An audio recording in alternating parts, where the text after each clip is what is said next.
Bien, mesdames et messieurs, bonsoir. Mélanie Bénard-Crozat, je suis la rédactrice en chef de Sécurité Défense Magazine et j'ai l'immense plaisir de vous accueillir ce soir et donc d'ouvrir ce cycle de conférences Les services secrets sortent de l'ombre, organisé donc ici à la Cité des Sciences à l'occasion de l'exposition des espions qui va se tenir ici jusqu'en août 2020 jusqu'au 10 août. Vous pouvez donc assister à cette exposition qui est coproduite par The Oligarchies édition. Alors ce soir, pour ouvrir ce cycle de conférences qui va durer tout au long du mois de mars, c'est un immense plaisir de consacrer le Bureau des légendes, cette série qui fait un succès, qui connaît un très fort succès. Les fans que vous êtes ce soir ne me démentiront pas. Et nous avons donc le plaisir ce soir de nous plonger finalement dans cet univers de la DGSE, la Direction Générale de la Sécurité extérieure, et dans ce bureau des légendes qui forment et qui dirigent ces agents clandestins en mission à l'étranger, chargés donc de recruter des informateurs. Nous allons donc revenir avec donc le showrunner en France de cette série, alors que la saison 5 va bientôt arriver sur nos écrans. On essayera évidemment ce soir d'en savoir un petit peu sur ce qui va se passer. On va essayer. Je compte sur vous quand on va pouvoir dialoguer et poser des questions pour faire en sorte que notre invité de ce soir, et c'est un immense plaisir de l'accueillir, Éric Rochant, créateur, auteur et producteur du Bureau des légendes. Je vous invite, cher Éric, à me rejoindre. Et donc, on va essayer de se plonger avec vous dans cette magnifique série que vous avez produite et donc de revenir sur la genèse et puis évidemment, je le disais à l'instant, d'en savoir un peu plus sur cette saison 5 quand même. Bonsoir. Alors, cher Éric, c'est évidemment un très grand plaisir de vous avoir avec nous ce soir. Peut-être pour débuter, alors en arrière-plan, on voit de magnifiques photos qui défilent. Alors, on reviendra peut-être sur quelques-unes d'entre elles tout au long de cet échange. Revenir peut-être avec vous déjà dans un premier temps sur la genèse. Pourquoi ce sujet? Pourquoi le monde des services secrets? Pourquoi cet univers du renseignement? Alors, bon, déjà, bonsoir. Bravo d'avoir bravé le coronavirus et venir vous rassembler ici. On est moins de 5000, donc ça va. Alors, la genèse, c'est toujours très compliqué de raconter la genèse d'un film ou d'une série. Et il y a surtout plusieurs angles possibles d'attaque pour répondre. Le premier angle, c'est un peu, ça c'est pour les scénaristes, je dirais, qui sont il y a peut-être des scénaristes dans la salle, des apprentis scénaristes. C'est que, en fait, au départ, c'est le titre, le Bureau des légendes. J'ai eu, comme ça, l'idée de ce titre. Et en fait, une fois que j'ai trouvé le titre, le Bureau des légendes, en me disant que c'était un assez beau titre, je me suis demandé qu'est-ce qui pouvait correspondre à ce titre. Et donc, non mais c'est quasi vrai. De toute façon, tout ce que je vais dire ce soir, ça va être quasi vrai. Voilà. Ou quasi faux, du coup. Donc, le Bureau des légendes, oui, c'est cette idée que le travail des services secrets, c'est beaucoup plus du bureau que du terrain. Il y a beaucoup de terrain, mais il y a énormément de bureaux. Et surtout, c'est que le terrain, de toute façon, est commandé, dirigé par le bureau. C'est parce que, d'abord, il faut déterminer les missions, il faut les organiser, il faut même faire un travail de prospection stratégique à 20 ans ou à 30 ans. C'est-à-dire que dans les services secrets français, dans tous les services secrets, il y a des départements qui sont dont la tâche est de réfléchir à ce dont on va avoir besoin dans 20 ans. Puisqu'il y a plein de choses qu'il faut préparer longtemps à l'avance. Quels sont les pays qui vont émerger? Quels sont les pays dont on va devoir s'occuper? Quels sont les grands thèmes dont on va devoir s'occuper? Donc, essayer d'anticiper les menaces, mais les anticiper vraiment. Bon, donc c'est beaucoup un travail de bureau, mais très en amont. Effectivement, après, chaque agent qui part en mission, d'une certaine manière, doit préparer sa mission et d'abord l'imaginer. Donc, il y a un travail de scénario. fait par les officiers traitants ou les officiers qui partent sur le terrain. Ils proposent des scénarios de mission à leurs supérieurs. Souvent, ils sont recalés, d'ailleurs, comme nous tous, quand on présente un scénario. Des fois parce que c'est trop cher, des fois parce que c'est le rapport qualité, enfin le rapport coût-résultat possible est pas bon. Donc ils repartent dans leur bureau, puis ils essaient d'imaginer autre chose en fonction d'objectifs qui ont été donnés par la direction. Donc il y a vraiment un gros travail de bureau. Donc le bureau, et puis les légendes, parce que voilà, on sait que les espions travaillent en général sous identité fictive, c'est-à-dire vraiment sous couverture, et que ces couvertures s'appellent des légendes.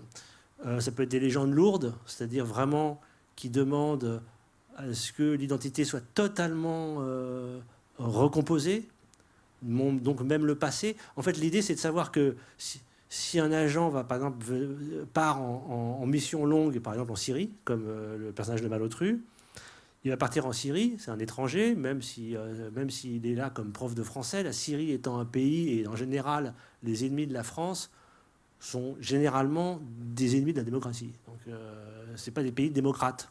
Aujourd'hui, c'est assez rare qu'un pays soit ennemi de la France et démocrate. Bon. Donc la Syrie, comme c'est des États policiers. En tout cas, c'est là où on parle d'environnement hostile. Hein, c'est-à-dire que c'est des États policiers, donc c'est plutôt assez... N'importe quel étranger, de toute façon, va être contrôlé et il va y avoir des enquêtes sur lui. Donc on imagine que les gens qui vont faire des enquêtes même de routine sur ce nouveau Français qui arrive en Syrie, ils vont se poser des questions de qui il est. Et comme nous tous, d'abord, ils vont googliser la personne, mais ils vont aussi vérifier quand même, ils ont des moyens de vérifier la fiabilité de son historique. Est-ce que vraiment il a fait telles études? Est-ce que vraiment il est passé par tel pays? Ne serait-ce que le contrôle de son passeport. Hein. Et donc, la légende, la fabrication de la légende doit passer par la fabrication de ce passé. Donc là, c'est du lourd. Donc les missions longues comme ça qui demandent des légendes lourdes, c'est vraiment du très gros travail à faire. Il faut que numériquement, il faut que tout soit impeccable, même sur Internet. Donc il faut vraiment réussir à fabriquer une identité numérique. C'est pas facile, ça coûte de l'argent. Donc c'est pour ça aussi que ces agents clandestins sont des agents qui coûtent cher. Parce que leur légende coûte cher, en fait, et puis la gestion coûte cher. Donc il y a le bureau, puis il y a ce côté comme ça quand même assez fascinant de gens dont le métier, c'est de faire des trucs comme ça sous fausse identité. Et ça nous fascine. Enfin, moi, ça me fascine, mais ce type de mensonge et ce type de licence professionnelle de mentir, et de faire d'autres choses, bien sûr, mais quand même, c'est des trucs assez fascinants. Donc il y avait cette juxtaposition de ces deux termes qui était en fait aussi une juxtaposition de deux réalités. Une réalité un peu de travail professionnel, de sérieux, que j'aime bien aussi, et puis la réalité un peu plus mythique qui est celle des agents sur le terrain. Et donc du coup, j'ai créé cette série. Donc le bureau des gens, c'est devenu le département des agents clandestins qui partent en mission longue. Et en fait, c'était une série sur la DGSE. Donc voilà. Et là, c'est la deuxième partie de ma réponse, c'est que j'aurais pas pu faire ça en film. Moi, au départ, je suis un réalisateur de film, un auteur, réalisateur de film, mais je n'aurais pas pu. On ne peut pas faire un film sur la DGSE. Ça, c'est la rencontre de ce désir de raconter la DGSE ou de raconter comme ça le métier d'agent du renseignement, avec le format qui est fait pour ça. Et le format, c'est la série. La série est faite pour raconter des choses comme ça sur la longueur, des choses compliquées, parce qu'on a le temps. Voilà. Donc on n'est pas obligé de faire des métaphores rapides et d'avoir de l'impact, ou de l'impact narratif, comme on peut dire.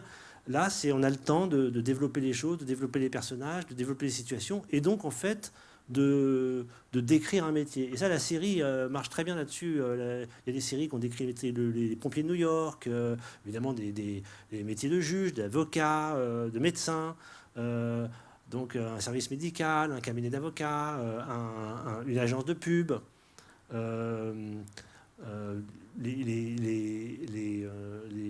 mafieux du New Jersey, bon, ou la ville de Baltimore. Voilà. Donc ça, c'est des très grandes séries, et le format de la série est fait pour ça. Donc c'est la rencontre entre un désir de raconter, d'aller un peu plus, le désir de raconter un peu des choses de renseignement, avec le format de la série qui avait émergé et que j'avais déjà commencé à expérimenter sur Mafiosa. Donc voilà, les deux ont produit le Bureau des légendes. Il y a un des points clés qui a fait le succès de cette série, c'est finalement ce côté très réaliste que vous apportez dans ce quotidien. Et on voit bien quand vous en parlez qu'il y a eu énormément de travail, de recherches qui ont été faites pour produire, arriver à ce résultat. Comment est-ce que vous avez approché la DGSE pour leur présenter cette idée ? Le cœur de leur métier doit absolument rester évidemment secret. Il en va même quelque part de leur survie. C'était absolument essentiel. Et de la vôtre, accessoirement aussi. Comment est-ce que vous les avez approchés ? Comment est-ce qu'ils ont au départ pris en compte cette nouvelle, cette idée que vous aviez de faire une série ? Est-ce qu'il y a eu un accueil favorable ? Est-ce que ça a été plus mitigé ? Aujourd'hui, on sait qu'ils vous ont adopté. Mais comment ça s'est passé au départ ? Alors, l'accueil était assez froid. C'est des gens qui vivent dans le secret, qui n'ont absolument pas l'habitude à ce qu'on parle d'eux, qu'on parle de leur vie même presque quotidienne et même intime, hein, disons. Ils n'ont pas du tout l'habitude de ça. La CIA a plus l'habitude, même joue plus là-dessus, mais la tradition française, c'est il y a beaucoup plus de pudeur, beaucoup plus de secret. Mais c'est vrai que quand j'ai eu l'idée donc de faire cette série, évidemment, quand même, on s'est dit on ne peut pas la faire sans les prévenir. Ça va être compliqué. En plus, une série, c'est quand même plusieurs années. Donc, on ne va pas passer plusieurs années sur un métier sans pouvoir rencontrer... on aurait pu le faire sans l'assentiment de la DGSE, d'ailleurs, on était prêts, mais au départ, c'est quand même plus sympa de les prévenir. Donc, on est passé par la DICODE, hein, donc le service des armées, de communication des armées, qui nous a proposé d'organiser une rencontre avec la DGSE. Et donc on a rencontré, effectivement, on a été voir, donc on s'est retrouvé dans une pièce qui est, je crois, la salle où en gros même les journalistes ont été, c'est-à-dire c'est la seule salle où on a le droit de rentrer, c'est une sorte de salon où on vous accueille. Et puis là, j'ai vu un certain nombre de personnes, pas tous en costume cravate, mais tous en cravate quand même. Certains avaient des visages extrêmement sévères. On sentait que c'était vraiment pas rigolo du tout. Puis d'autres plutôt sympas, plutôt débonnaires. Et donc un avec des cravates incroyables. Et des chaussettes absolument ahurissantes. Et c'est vrai que du coup, tout de suite, en fait, évidemment, quand on rentre comme ça, même pour une présentation, quand on rentre dans l'antre du secret, en fait, on n'a pas les yeux dans sa poche, c'est-à-dire qu'on note tout. Moi, j'ai tout noté. Les accents, les façons de parler, déjà le côté plutôt naturel et sympathique, à part peut-être un ou deux qui voulaient vraiment, qui devaient être en charge de trucs un peu graves, quoi. Mais ils étaient plutôt sympathiques. Et alors, j'étais plutôt bien accueilli. Donc déjà, j'ai scanné, vous voyez. Si je fais un truc sur les journalistes, moi, je vous scanne tout de suite. Voilà. Ouais, sauf que vous faites pas de série, pour l'instant, en tous les cas. Donc, en tous les cas, on pille tout. Et en fait, ce qui est marrant, c'est que, comme les joueurs de poker le savent, vous pouvez toujours avoir envie de cacher ce que vous savez. Il y a des choses que vous dites sans le savoir. Ça s'appelle le tel. Bon. Et donc, il y a eu du tel dans cette première réunion. Mais c'est vrai que j'étais plutôt bien accueilli parce que j'avais fait un film qui s'appelle Les Patriotes. Et j'ai appris à ce moment-là que Les Patriotes, c'est un film qui était projeté par les instructeurs de la DGSE ou à tous ceux qui rentraient à la DGSE et qui faisaient des stages de formation, donc par ceux qui faisaient des formations de la DGSE, et qui étaient projetés comme base de discussion sur un certain nombre de thèmes. Donc en fait, tous les agents de la DGSE ont vu Les Patriotes. Et ça leur rappelle leur formation. Et évidemment, ils ne m'ont pas dit quelle partie du film était projetée. Ça, c'est secret défense. C'est plutôt assez marrant. Donc, ils m'avaient un peu à la bonne. Voilà. Ça n'allait pas plus loin. Et quand je leur ai dit que je voulais faire une série sur la DGSE, traitant de la DGSE, ils ont eu l'attitude la plus accueillante possible, qui était on va faire attention, on va faire. Mais ils savaient que, et d'ailleurs je les ai rassurés, que j'étais pas là pour les caricaturer, j'étais pas là pour faire OSS 117 à Paris. Et j'étais pas là pour les ridiculiser, j'étais là pour décrire leur métier. C'est ça qui m'intéressait. Et comme les patriotes leur plaisaient aussi, donc du coup le réalisme des patriotes les avait mis en confiance. Bon, donc il y a eu quand même une bienveillance au départ. Ensuite, donc il fallait que nous on puisse utiliser leur logo. Donc il y avait quand même il y avait une confiance qui était demandée pour voilà pour qu'on puisse utiliser leur logo, la DGSE, pour dire DGSE, pour pas être voilà. Donc une fois qu'il y a eu cette confiance, ils nous ont fait visiter les 2-3 trucs qu'ils font visiter à tous les journalistes. Hein, donc on a vraiment fait toute la même chose qu'eux, mais nous on n'avait jamais vu. Il y avait à un moment donné, on est venu avec mon chef d'éco qui évidemment n'avait pas le droit. Quand on va à la DGSE, on n'a pas le droit, ça vous le savez peut-être maintenant, mais on n'a pas le droit de rentrer avec son téléphone, enfin avec aucun appareil numérique. Et ils disent que c'est parce que n'importe quel téléphone, même éteint, peut être transformé en micro, ce que je veux bien croire. Donc on laisse tout dans un casier. On rentre sans rien. Donc mon chef d'éco, évidemment, n'a pas pu rentrer avec un appareil photo ni rien. Mais par contre, il est rentré avec sa tête. Et donc, dès qu'il est sorti, il a pu faire des croquis de tout ce qu'il avait vu. Donc, c'était plutôt intéressant. Et évidemment, après, une fois que la série est sortie, voilà, d'abord, ils étaient contents, je pense, de la série, de la première saison. Hein. Ils étaient contents parce que, en fait, voilà, le contrat était rempli, on ne les a pas ridiculisés, on a parlé de leur vie, de leur métier, et on les a présentés comme des gens normaux, ce qui leur a plu. Donc voilà, il y a une confiance qui s'est créée peu à peu. Est-ce que vous avez échangé avec eux sur certains passages? Est-ce que vous avez réécrit des passages après leur lecture? Est-ce qu'ils ont été source de conseils pour aller encore plus dans ce réalisme que vous avez réussi à partager? Alors en fait, pas tout à fait, parce que ils ont quand même, ils aiment pas trop dire des choses. Hein. Heureusement d'ailleurs, moi j'aimerais pas qu'ils me disent des trucs. Hein. Du coup, j'aurais plus confiance dans les services secrets. Mais donc on évite en fait de leur poser des questions. Évidemment, tout ce qui est technique, on leur demande pas. Des fois, sur certaines choses, on dit est-ce qu'on est complètement à côté de la plaque ou pas? Voilà, sur certains trucs.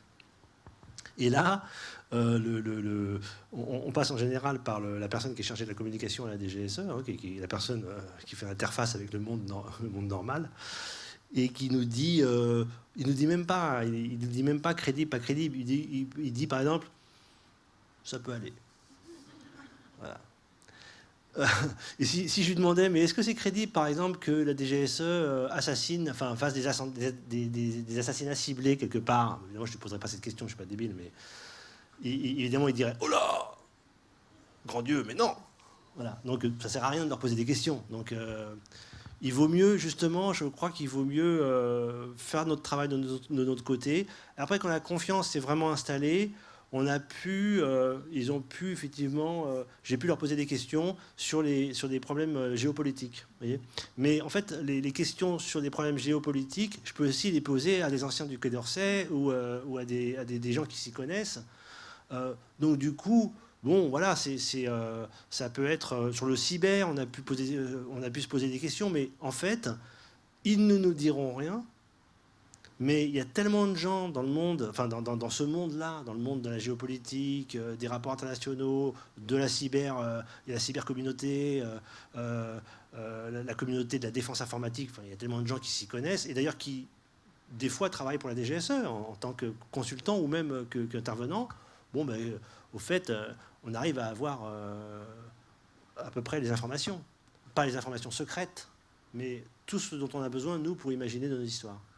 Si on vient maintenant sur les acteurs, le choix des acteurs de la série, est-ce que les personnages que vous avez rencontrés de la DGSE, que vous avez scannés dans ce fameux bureau, est-ce qu'ils vous ont inspiré pour le choix de vos acteurs? Alors, ils ne nous ont pas inspirés pour le choix des acteurs, mais ils nous ont un peu inspirés pour le choix des personnages. Donc, c'est vrai que, par exemple, le personnage de Duflo, je ne sais pas si on le voit à un moment, on l'a, le coup des cravates un peu bizarroïdes, le côté un peu... On a rencontré un type qui était assez, je crois, haut placé, hein, à DGSE, mais qui était très sympathique, très débonnaire, très ouvert, très sympathique, et on a eu envie d'en montrer un comme ça, voilà, qui faisait des blagues, beaucoup de blagues, qui était une sorte de guéluron, quoi. Enfin, le type qui a envie de détendre l'atmosphère. C'est plutôt sympa de savoir qu'il y a des gens quand même qui savent qu'ils font un métier extrêmement sérieux et qui, du coup, ont plutôt tendance à vouloir détendre l'atmosphère dans la vie, quoi. Même dans la vie professionnelle, même parmi leurs collègues. Il y a des femmes qu'on a rencontrées, qu'on a croisées. et qui était vraiment tout à fait intéressante. Voilà, donc, mais après, en fait, ce qui est important, c'est que en allant de temps en temps à la DGSE, pour ce genre de rencontres comme ça,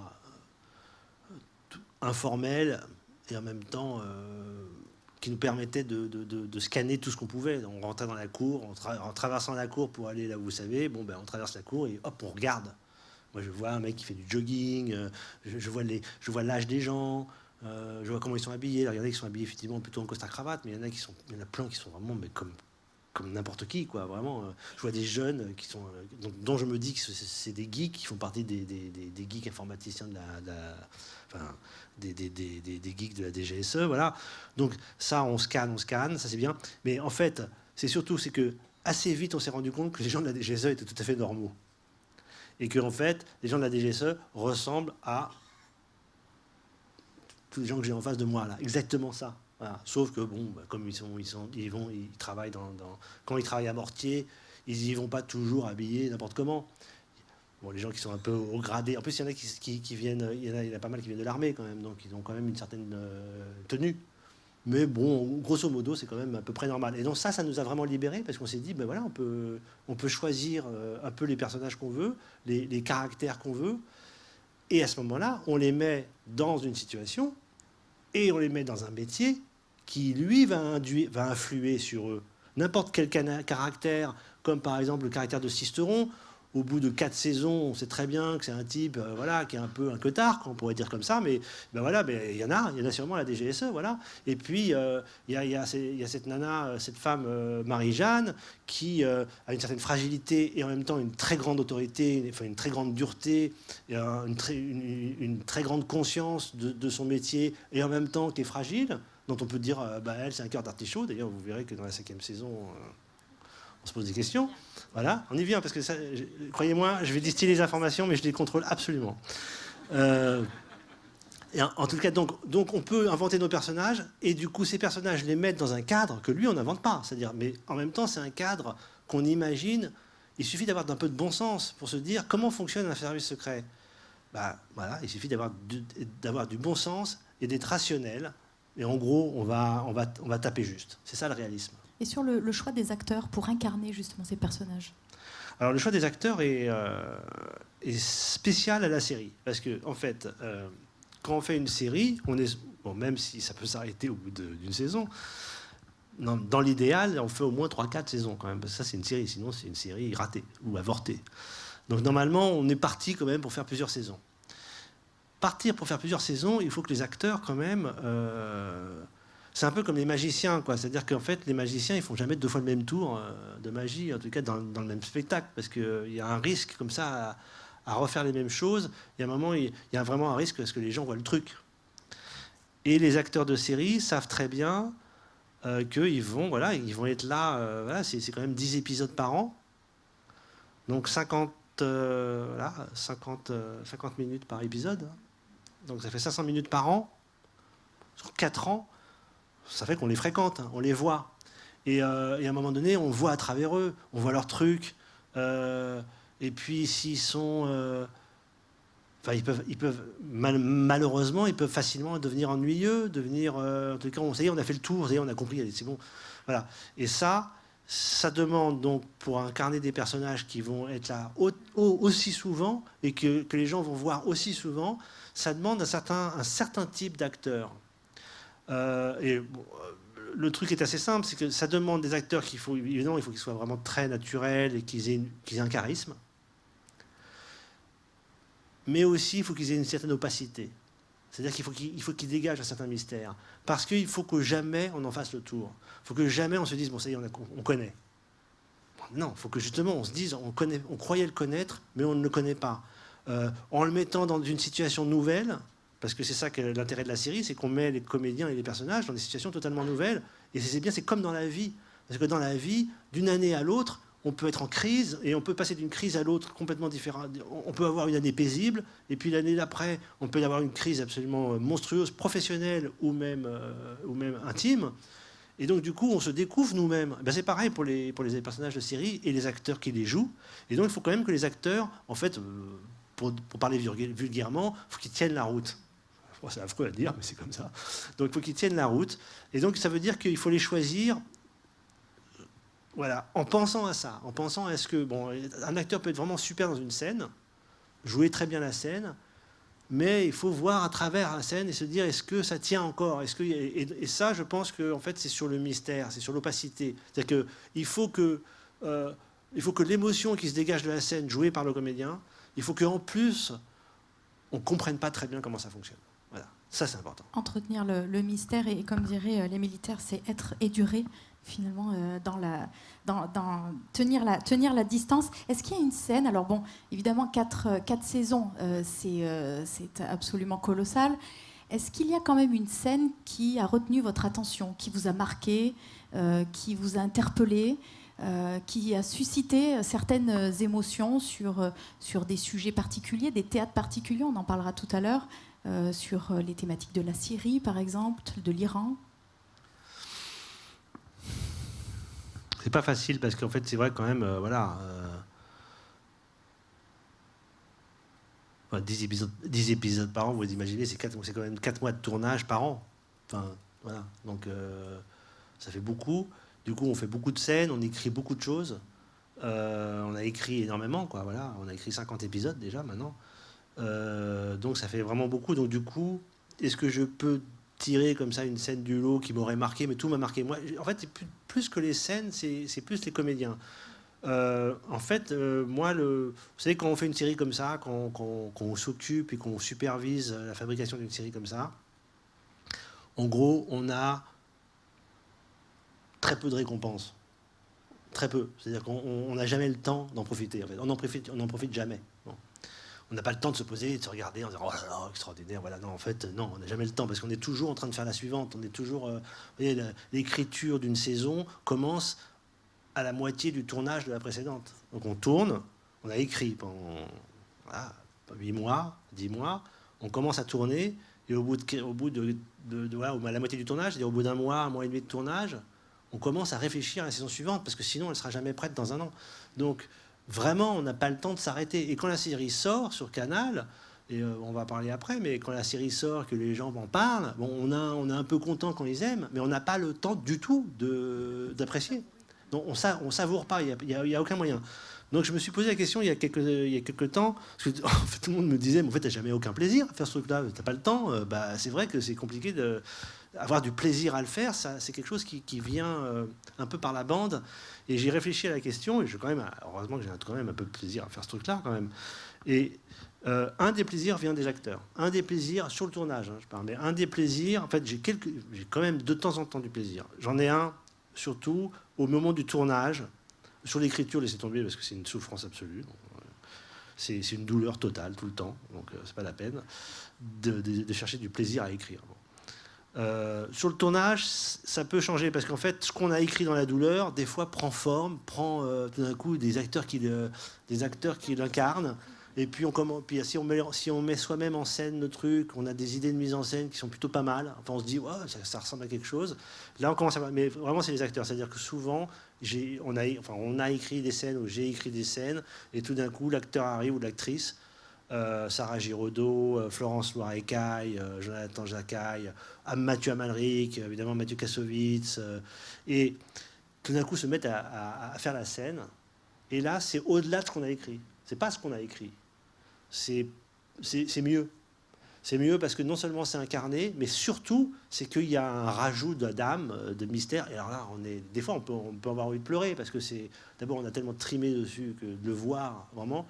Et ça dure une prise, hein, donc ça dure vraiment 5 minutes dans la journée, mais c'est assez fort. Et ça, c'est des moments forts. Et c'est vrai que j'ai eu, par exemple, j'ai des rencontres comme ça. Et donc, j'ai vu une photo de la saison 3 qui se passe du coup dans le pays kurde, et qui est avec une jeune kurde, une jeune combattante kurde des FDS qui est jouée par cette actrice extraordinaire qui jouait dans la Palme, j'ai plus aucune mémoire, donc qui jouait la Palme d'Or à Cannes à un moment donné, qui s'appelait Winter, je sais pas quoi, Sleep. Voilà, et qui joue cette jeune kurde qui était tellement extraordinaire, qui était incroyable. Normalement, je l'ai fait mourir comme un idiot. Je l'ai fait mourir à la fin de la 3, et c'est une connerie, parce que j'aurais bien aimé la faire revenir dans les saisons suivantes, parce qu'elle était vraiment formidable. Il y a eu quand même des rencontres avec des acteurs et des actrices absolument géniales. Ouais. Un autre sujet et l'importance de cette série, c'est son rôle extrêmement pédagogique sur des sujets qui sont très complexes. On parlait de géopolitique tout à l'heure, on parle de pays comme la Syrie, on parle de l'Iran, on parle de la Russie. On voit bien que toutes ces crises qui sont traversées par des pays, mais surtout par des peuples, et donc là évidemment l'humain entre en ligne de compte. Est-ce que c'était voulu, cet aspect pédagogique au départ, ou est-ce que finalement c'est le chemin que vous avez emprunté qui vous a amené à cette pédagogie? Je crois que c'était logique, parce que d'abord, déjà, quand on traite de la DGSE, ça veut dire que la DGSE, c'est l'agence de renseignement extérieur. Donc en fait, c'est l'agence de renseignement qui s'occupe de l'extérieur, donc qui n'agit pas sur le territoire français. Donc voilà, donc toute leur mission, toutes leurs analyses, tout leur travail, c'est d'analyser, d'intervenir à l'extérieur. Et donc du coup, la logique voulait que pour parler de leur métier, on était bien obligé de faire partager les enjeux qui les motivent, qui les mobilisent. Et les enjeux qui les mobilisent, c'est les enjeux du monde extérieur, donc des enjeux géopolitiques. Donc il n'y avait pas de cas où on pouvait parler d'autre chose que du monde qui les entoure. Or, notre idée, évidemment, c'était de faire une série réaliste sur le renseignement français. Donc, c'est de se poser la question de à quoi avait affaire le renseignement français. Et donc, à quoi avaient affaire les agents, les gens qui travaillent à la DGSE, à quelle réalité ils ont affaire, à quelle réalité complexe ils ont affaire, à quelle réalité effrayante, inquiétante ils ont affaire. Et donc, on a été, par logique, obligé de s'intéresser à ce à quoi s'intéresse la DGSE. Donc voilà. Et donc c'est vrai qu'il y a des théâtres plus ou moins privilégiés d'action de la DGSE. Il y en a d'autres qu'on a laissé tomber, parce qu'on n'a pas laissé tomber, mais on ne s'est pas occupé de tout. Hein. On n'a pas beaucoup parlé de l'Afrique, par exemple. Alors que, sauf dans la première saison, quand même, on parle un peu de Al-Qaïda au Sahel, au Mali au Sahel. Donc voilà, donc on en parle un peu, mais assez vite, on a été mobilisé par les enjeux qui... Alors, on voulait aussi parler de thèmes et d'enjeux que les gens comprennent, que les gens savent que c'est ça qui se passe dans la vie, quoi. Hein. Et l'idée de, comme dans la vie d'ailleurs, c'est vraiment le credo, c'est le principe de base de toute cette série, qui est à l'œuvre à l'écriture, qui est à l'œuvre à la réalisation, qui est à l'œuvre auprès des acteurs, et qui est à l'œuvre aussi à la thématique. C'est comme dans la vie, toujours à chaque fois. C'est un principe que j'ai répété souvent, donc aux scénaristes, aux acteurs et aux réalisateurs, c'est comme dans la vie. Alors, comment on écrit cette scène? Tu sais quoi? Comme dans la vie. C'est-à-dire les acteurs, les personnages doivent parler comme dans la vie. Et surtout, à chaque fois, je disais aux scénaristes, je veux être comme une petite souris dans le vrai bureau. Je veux avoir l'impression d'être dans le vrai bureau avec le vrai directeur et les vrais collaborateurs. Et je veux être là et voir, et je veux avoir l'impression que ce que je vois, c'est exactement ce qui se passe dans la vie, comme dans la vie. Et pour les comédiens, et ça induit une écriture très très spécifique. Ça induit une écriture non fantasmatique, et surtout ça oblige d'écrire et de prêter des comportements aux personnages qui sont des comportements totalement pas rationnels, puisque dans la vie les gens ne sont pas rationnels, hein, mais totalement logiques en termes d'existence. Et souvent, un défaut d'écriture, c'est de faire dire aux personnages des choses qu'ils ne diraient jamais dans cette situation, ou alors de jamais assumer les conséquences. Je donne un exemple tout bête. Souvent, donc, pour écrire cette série, on est beaucoup, on est plusieurs, et il y a différents statuts de scénaristes. Donc il y a les seniors qui écrivent des épisodes, il y a les juniors qui écrivent plutôt des scènes, qui sont un peu des pigistes, il y a les stagiaires qui sont là pour observer, qui peuvent devenir juniors plus tard, puis seniors plus tard, bref. Voilà, donc je reçois la scène d'un junior où je vois qu'un des personnages parle très mal à son supérieur. Mais vraiment, voilà, il parle du style, je lui ai dit ce que j'avais à dire. Mais je lui dis, mais si, moi, j'ai pas de problème s'il parle comme ça à son supérieur. Mais juste, il se fait virer. Voilà. Voilà, on est à DGSE, tu parles mal à ton supérieur, tu te fais virer. À un moment donné, le mec, donc, il peut pas. Ça, c'est vraiment un principe important, parce qu'il ne peut pas faire parler comme ça un personnage sans que l'autre ait une réaction logique, appropriée. C'est pas possible. Et donc, si l'autre n'a pas de réaction appropriée, si l'autre, par exemple, impressionné par la force de caractère de la personne qui travaille pour lui, bah, il le laisse faire. Bah donc ce type est un faible. Il n'a pas d'autorité. Donc c'est ça que tu veux raconter. C'est que le type n'a pas d'autorité. Et en fait, on se rend compte que c'est pas du tout ça qu'il veut raconter. C'est juste qu'il veut montrer. Et donc il y a une logique. Voilà. Donc comme dans la vie, c'est assumer des comportements, des caractères, mais qui s'inscrivent dans une logique. C'est pas n'importe quoi. Voilà. Et comme dans la vie, c'est possible pour les acteurs. C'est-à-dire que souvent, quand on dirige les acteurs, quand on répète, on leur demande de dire le texte ou d'avoir des comportements comme dans la vie. On n'est pas sur une scène de théâtre, on n'est pas sur un plateau de cinéma. On ne fait pas du cinéma. Dans la vie, on est dans la situation. Voilà. Et des fois, on parle. Alors, on peut parler de manière théâtrale, mais si on parle de manière théâtrale, c'est parce qu'on fait du théâtre dans la vie. C'est-à-dire qu'on est un peu ridicule, ou alors on se met en scène. C'est tout à fait possible. Mais voilà, donc, comme dans la vie, c'est extrêmement important. Et ça, c'est une des bases du réalisme. Je ne sais pas si j'ai répondu à vos questions, parce qu'en fait, c'était un... Si on revient un petit peu sur les thématiques des théâtres que vous couvrez, et notamment, on peut parler, enfin, on va en parler de plusieurs. Le premier, la Syrie. Vous le disiez, il y a effectivement beaucoup de réalisme. C'est un sujet, on voit bien la crise que connaît aujourd'hui le pays syrien est très complexe. Il y a effectivement énormément d'antériorité. Il faut revenir sur un certain nombre de sujets. Il y a beaucoup de racines. On ne va pas refaire un cours de géopolitique, mais on voit bien avec les différents acteurs ou la DGSE que c'est un sujet très complexe et en même temps, c'est une véritable poudrière. Donc il faut être absolument vigilant sur ce que vous allez dire, présenter et projeter à travers cette série. Est-ce que vous êtes allé, vous, en Syrie pour voir concrètement ce qui s'y passe? Est-ce que vous avez plutôt dialogué avec des experts qui ont partagé avec vous ce qui se passe réellement dans ce pays pour le traduire avec autant de précision? Alors moi, je n'ai pas personnellement été en Syrie. En revanche, j'ai effectivement parlé à des gens qui ont été. Il faut se renseigner, il faut lire les journaux, il faut regarder sur Internet, il faut regarder des reportages, les documentaires. Il y a vraiment des tonnes et des tonnes de... Enfin, il y a beaucoup de façons de se documenter. Après, des fois, on rencontre des experts. Par exemple, sur l'informatique, sur le cyber, on a pu rencontrer des experts en cyberguerre ou en défense cyber. Sur l'Iran, on a pu faire venir à un moment donné dans notre salle d'écriture des gens qui connaissaient très bien la jeunesse dorée iranienne, par exemple, pour nous parler un peu de comment c'était. Bon, on a travaillé avec Hugo Micheron sur certaines thématiques, et en particulier sur la façon que les djihadistes ont de parler, sur le langage spécifique, et on a pu parler avec des experts comme ça qui connaissent bien des sujets qui nous intéressent. Bon. Ça, c'est une manière de se documenter, en fait. Ce qui est intéressant avec la Syrie, c'est ça. C'est qu'en fait, il n'y a pas longtemps, on me posait la question, est-ce que le monde a changé entre le début de la Syrie et maintenant? Et le monde a incroyablement changé en 5 ans. Parce qu'on a commencé à écrire, c'était en juin 2013.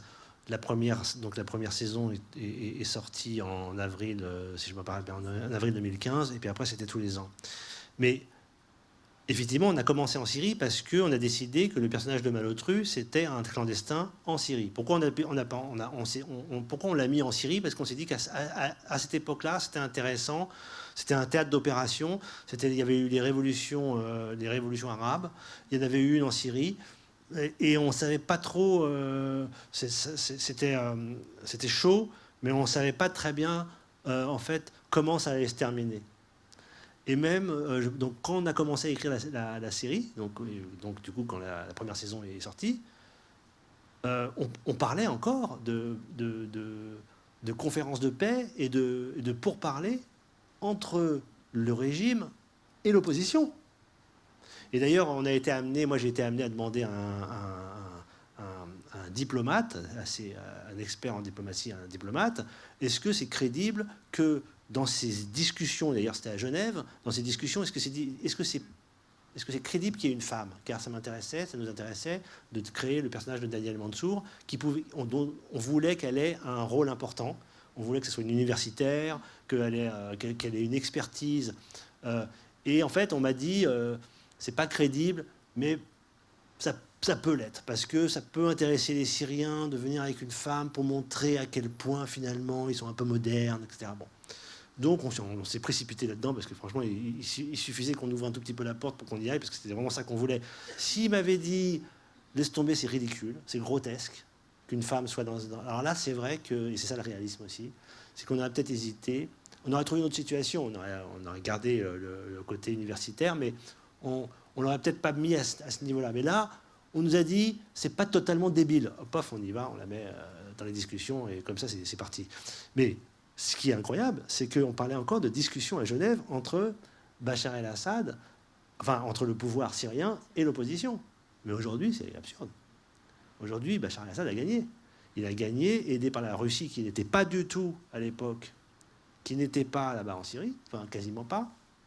Entre-temps, il y a eu Daesh, il y a eu l'État islamique, et donc il y a eu la guerre, et donc les alliances, et donc la coalition, et donc il y a eu les Kurdes. Enfin, il s'est passé énormément de choses. Donc c'est vrai que ce qui est incroyable, c'est que cette série, sur chaque année, peut vous donner une photographie de ce qui est devenu ce théâtre-là, très complexe, et en même temps dont la complexité est totalement exemplaire de notre monde.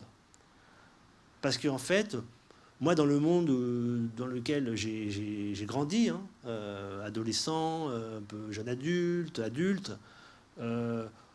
voilà, enfin, bon, la chute du mur de Berlin, c'était 89, donc voilà, jusqu'en 89, on était plutôt dans la guerre froide et dans un monde voilà, binaire. Voilà, il y avait le communisme, il y avait l'Ouest et il y avait l'Est. Bon.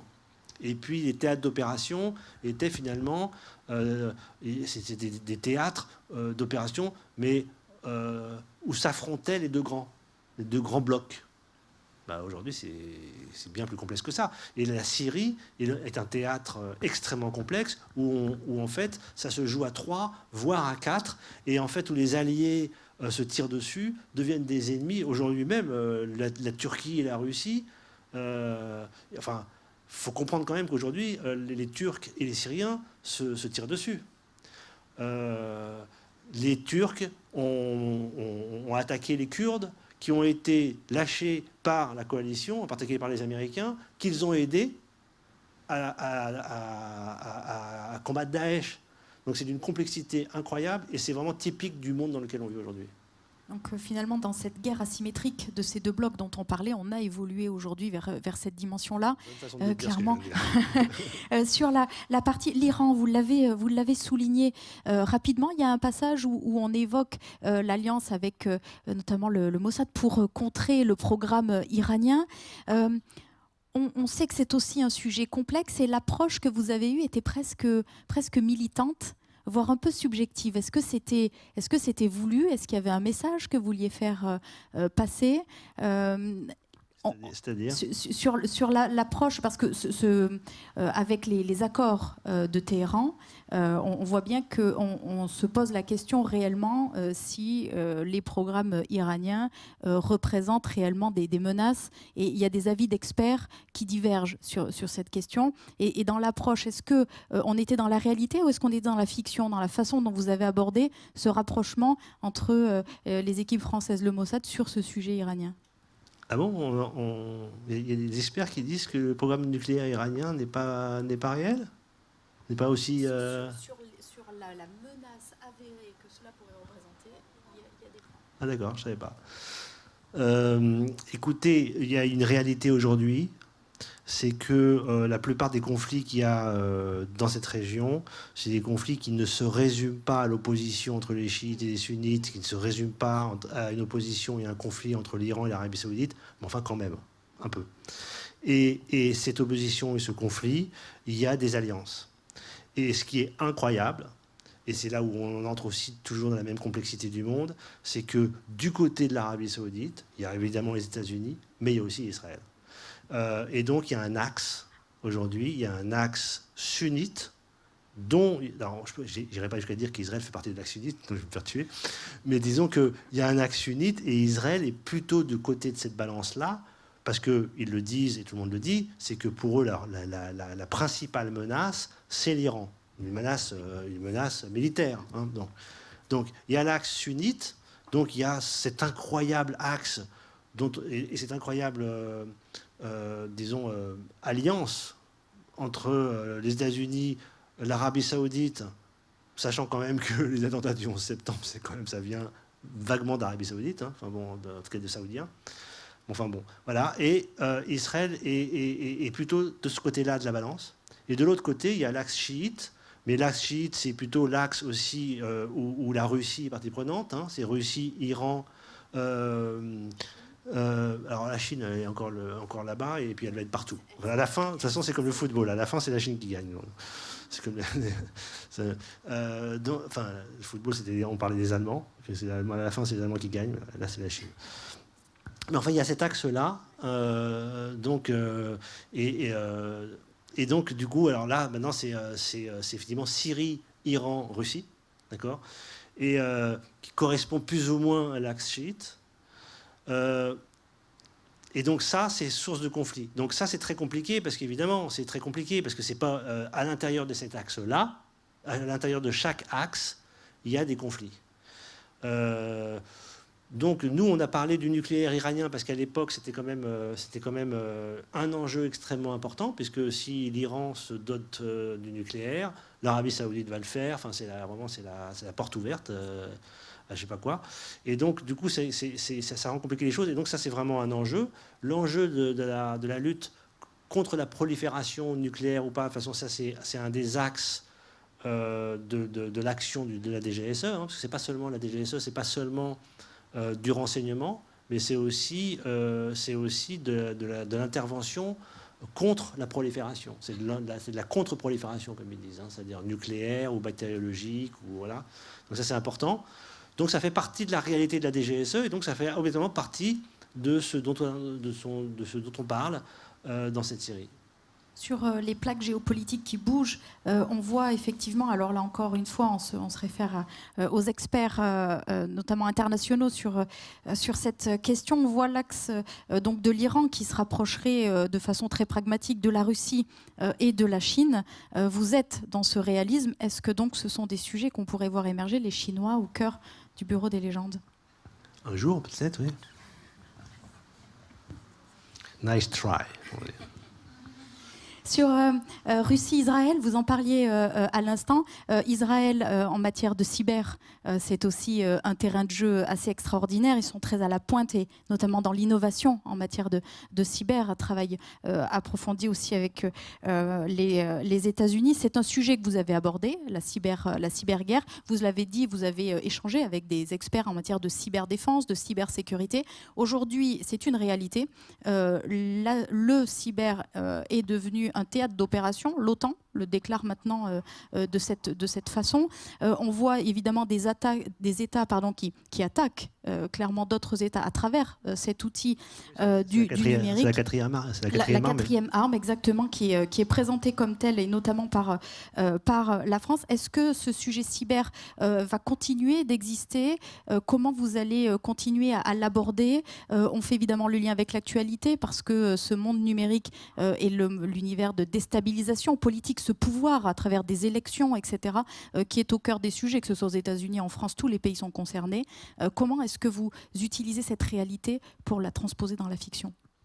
Alors effectivement, le monde a changé entre 2013 et 2020. C'est qu'il y a eu l'émergence, alors là pour le coup explicite du cyber, parce que ça existait. Tous les experts la connaissaient, mais là c'est devenu évident pour tout le monde.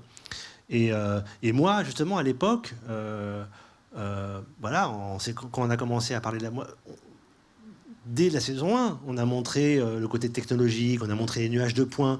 Donc on a montré l'intérêt des nuages de points. Et vous voyez, dans Zero Dark Thirty, on a fait comprendre qu'en fait, c'était pas la peine d'écouter les conversations, qu'on n'a pas besoin de savoir ce que les gens se disent au téléphone, parce qu'il suffit d'analyser un peu les appels un peu partout, et finalement, en analysant le big data, on comprend ce qui se passe, et on n'a pas besoin de savoir ce qu'ils se disent, ou alors vraiment, à ce moment-là, c'est à la fin de l'enquête, on a besoin de savoir quel est le mot code, etc. Mais en fait, au bout d'un moment, on n'a même pas besoin de savoir ce qu'ils se disent, parce qu'en fait, ça c'est l'idée du big data, c'est qu'il y a des choses qui se disent sans que les gens le sachent, voilà, parce qu'en fait, on est agi par nos propres habitudes, et nos habitudes nous parlent de nous beaucoup mieux que nous-mêmes, beaucoup mieux que ce qu'on pourrait savoir. Et c'est même le principe de l'intelligence artificielle, c'est-à-dire que l'intelligence artificielle permet d'accéder à des données qui sont des données de masse, qui disent beaucoup mieux les choses qu'un discours qui peut toujours être erroné. Bon, donc il y a eu cette émergence du cyber, et moi, à un moment donné, je crois que c'était quand on écrivait la saison 3, donc quand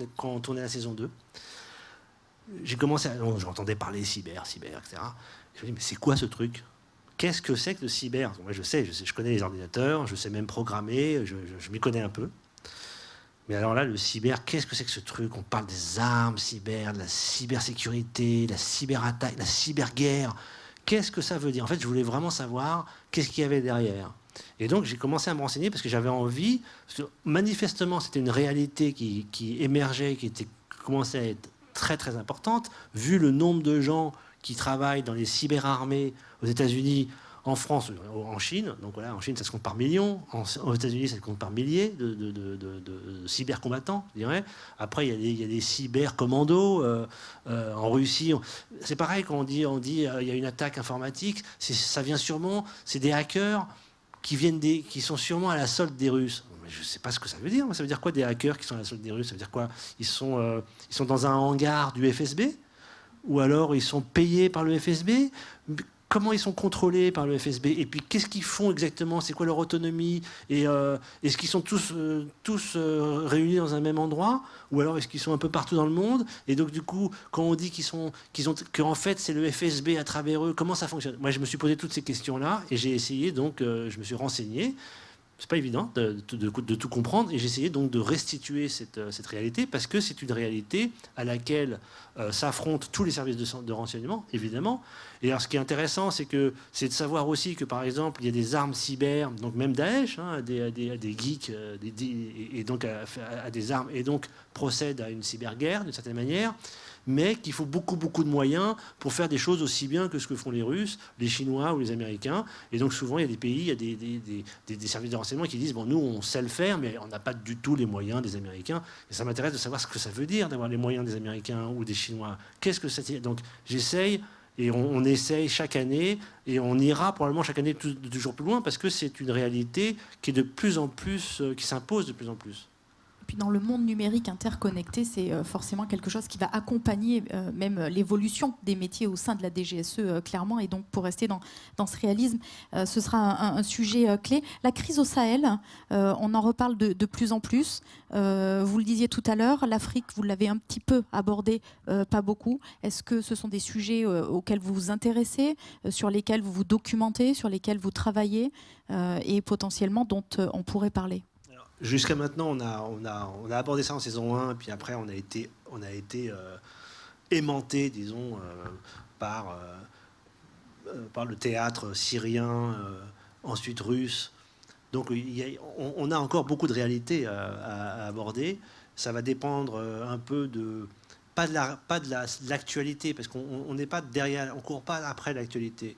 Ce serait une erreur. En revanche, on s'intéresse aux grandes lames de fond. On s'intéresse aux grandes lignes de force dont on sait très bien qu'elles seront toujours présentes. Vous voyez, l'émergence de la Russie, l'émergence de la Russie sur la scène internationale, c'est-à-dire le retour de la Russie, on le voit venir depuis 5 ans. C'est réel depuis 2-3 ans. C'est réel depuis 2-3 ans. La Chine, ça y est, on la voit venir depuis 10 ans, depuis 15 ans, puis maintenant c'est réel.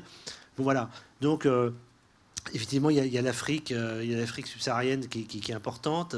Et puis, il y a l'Asie, il y a la Chine, il y a les pays émergents. Tout ça, ce sont des thématiques géopolitiques qui seront abordées quand il faudra, et quand on sentira que c'est extrêmement important pour ce qu'on raconte. Ce qu'on raconte, c'est ça aussi, c'est que chaque année, quand on est en train de tourner, on se réunit dans la salle d'écriture, alors que ça tourne en bas ou au Maroc ou en Ukraine. On se réunit dans la salle d'écriture et là on se dit bon bah qu'est-ce qu'on fait l'année prochaine, enfin qu'est-ce qu'on fait pour la saison suivante. Et là on a plusieurs contraintes. La première, c'est effectivement une question qu'on se pose, c'est de se dire bon bah donc on va raconter quelle réalité. Maintenant on a abordé la Syrie, peut-être marre, peut-être voilà cette année par exemple il y aura l'Égypte. Hein, parce que l'Égypte, c'est quand même un centre très très important. Voilà, donc on se pose la question de savoir est-ce qu'il y en a marre de ce dont on a parlé, est-ce qu'on peut encore dire des choses intéressantes ou est-ce qu'on peut bouger un peu. Donc voilà, c'est des questions qu'on se pose. On reste en Russie ou pas? Est-ce qu'on aborde la Chine ou c'est trop tôt? On n'a pas encore tout en main pour bien aborder quand même. C'est quelque chose d'important et de complexe. Donc on décide déjà des thématiques. Et puis, il n'y a pas cette liberté-là, on ne peut pas dire n'importe quoi, parce qu'il y a nos personnages. Et les personnages, on se pose la question de savoir d'abord si on a encore des choses à dire sur eux, et quel est notre désir. C'est vachement important d'interroger notre désir. Qu'est-ce qu'on a envie, nous, de raconter? C'est-à-dire comment on va trouver notre compte de créateur. Il ne faut pas qu'on s'ennuie, il ne faut pas qu'on soit dans la routine. En tout cas, pas sur ce genre de série. Donc, est-ce que sur Marie-Jeanne, sur Sisteron, sur Marina, est-ce qu'on a encore des choses à dire? Est-ce que Marina, on peut encore la mettre sur un théâtre d'opération à l'extérieur ou est-ce qu'elle est grillée? Si elle est grillée, si elle ne peut plus bouger, est-ce que c'est intéressant de traiter ça? Un agent comme ça qui a été qui a eu des aventures, qui a été à l'aventure, est-ce que c'est intéressant de savoir ce qui se passe dans sa tête et dans sa vie s'il est obligé de rester dans un bureau? C'est des questions qu'on a pu se poser. Ou alors, comment on fait si on veut la remettre, dans quelles circonstances on peut la remettre sur un théâtre d'opération alors que normalement elle est grillée? Ouais, c'est plein de questions qu'on se pose. Et ça, c'est la logique des personnages et c'est la logique de la série. On est contraint par ce qu'on a fait. Donc on est obligé de répondre oui ou non et de voir si nos désirs, on peut les réaliser dans la prochaine saison. Dans le réalisme dont on parlait, vous avez été très très loin dans les éléments qui sont abordés et qui font qu'on se croit vraiment plongé dans ce monde des services secrets. Comment est-ce que vous avez appréhendé l'idée de pouvoir devenir finalement vous-même à travers cette série une source de renseignements ouverts?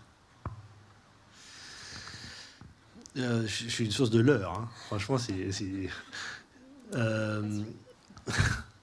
Moi, je suis manipulé par la DGSE. Donc, tout ce que je raconte, c'est ce que la DGSE voudrait que je raconte. Donc, c'est très bien.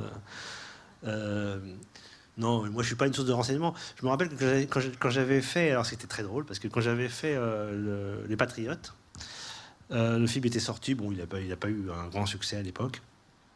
Et j'avais fait... Et c'était exactement ici, en fait. C'était exactement ici. Alors, je ne sais pas si c'était dans cette salle, mais c'était la Cité des Sciences.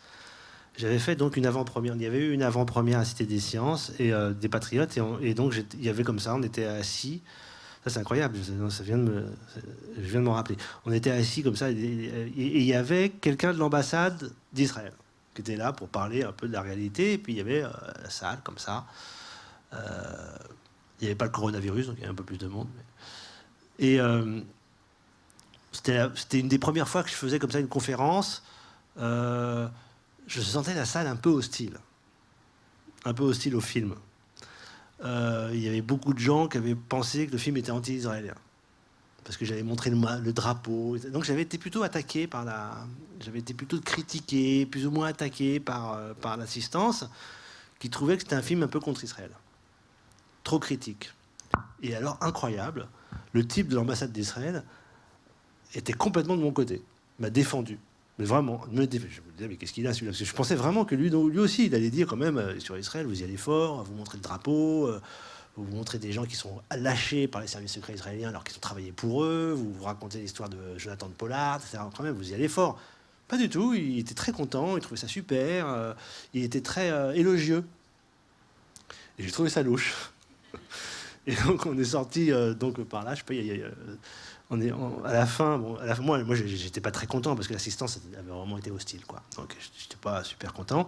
On sort et il vient me chercher dans les coulisses, là, dans les couloirs. Il me dit c'était vraiment bien, merci, etc. J'aimerais bien qu'on se revoie. Il me donne sa carte. Etc. Tentative de recrutement grossière. Vraiment, c'était évident, quoi. C'était le mec, il voulait qu'on se revoie. Pourquoi?